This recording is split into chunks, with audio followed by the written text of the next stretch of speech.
So it's interesting how we, or maybe just I, perceive time. Like, when somebody says something happened in 1995, I tend to think, like, my brain just kind of jumps to, okay, so about 10 years ago. But then I do the math and it's like, oh, geez, well, I lost a whole decade in there somewhere. Like, 1995 could not be 22 years ago. That's insane.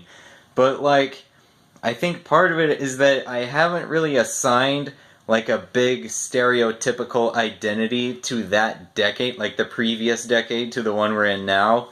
And first of all, it seems totally weird that we're well over halfway into this decade. Like I can't figure out any kind of identity for this one either. But like the decade before that seems to be the one that's missing in my brain.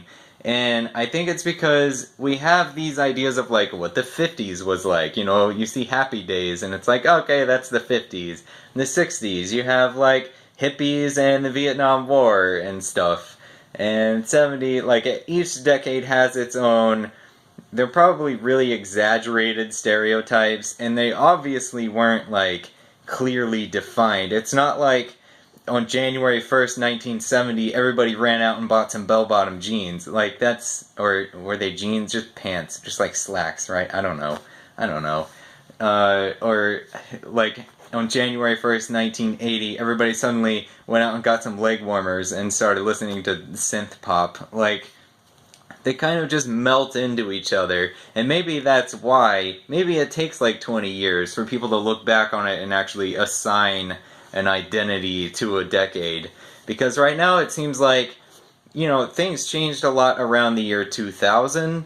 Like, well, I was a teenager then, so like my life was changing a lot then. And then also, like 9/11 happened and we went to war and stuff like that. All like that kind of defines that decade a little bit, but it all just kind of melted into what we have now, and so it doesn't feel like it was a separate thing.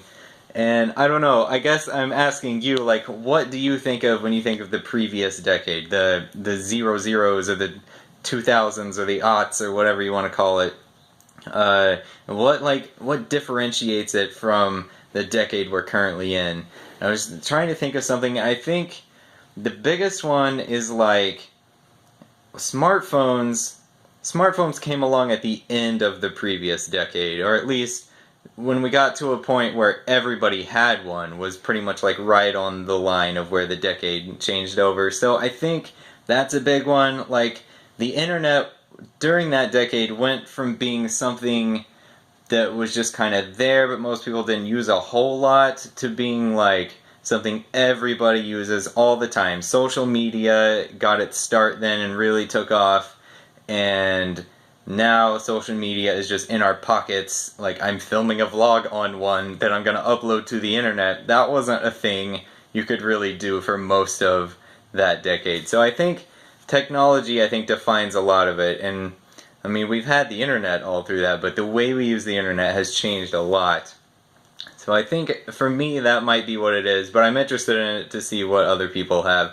Because for the most part, it's like that decade's just missing from my mind, and I need to put it back so I don't keep like reeling in shock every time an adult tells me they were born in 1990 something, and I'm like, what are you talking about? You couldn't, that was just like, you should be a child. How, what? So yeah.